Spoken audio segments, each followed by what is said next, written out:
Ասեղնաբուժության վնասները հիմնականում կամ վնասների հետևանքները, պտուղները պացիենտը զգում է որպես կանոն որոշակի պրոցեդուրաներից հետո կամ երկրորդ կամ երրորդ տարում,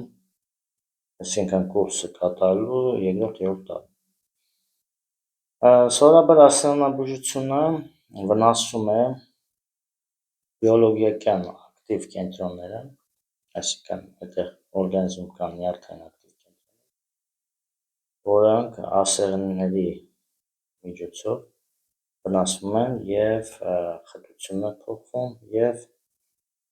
նյարդային ռեֆլեկտոր կապն է թուլանում ներքին օրգանների և կենտրոնական նյարդային համակարգի միջև։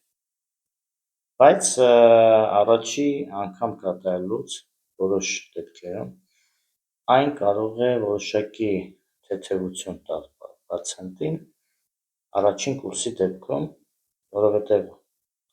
առաջին կուրսի ժամանակ դեռ վնասված չլինելով բիոլոգիական ակտիվ կենտրոնները,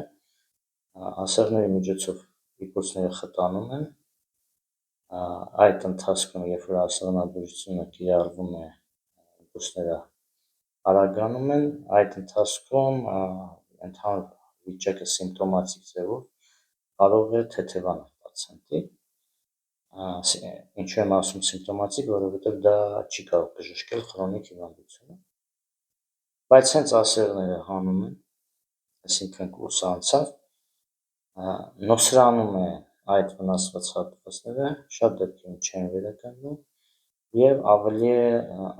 հաջորդ անգամ այդ հիվանդության ախտանիշները ավելի են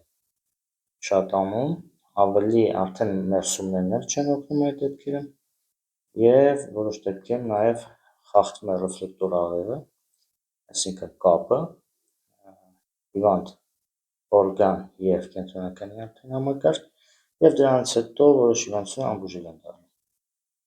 Խոսնականում շատ է եղել այն պացիենտները, ովքեր սիրել են այդպիսի պրոցեդուրաներ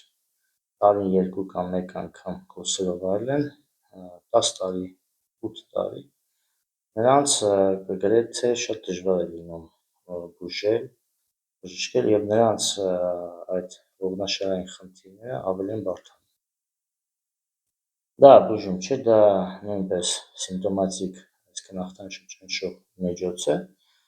որը բերում է այլ հետևանքներ, որոշ դեպքերում նույնիսկ փոփոխություն չի լինում, բայց փոփոխություն լինելու դեպքում դա առաջի կես տարին կամ 1 տարին է, դրանից հետո ծանր պտուղներ են առաջանում և հետևանքները ավելի բարդ են, առողջ եղեք։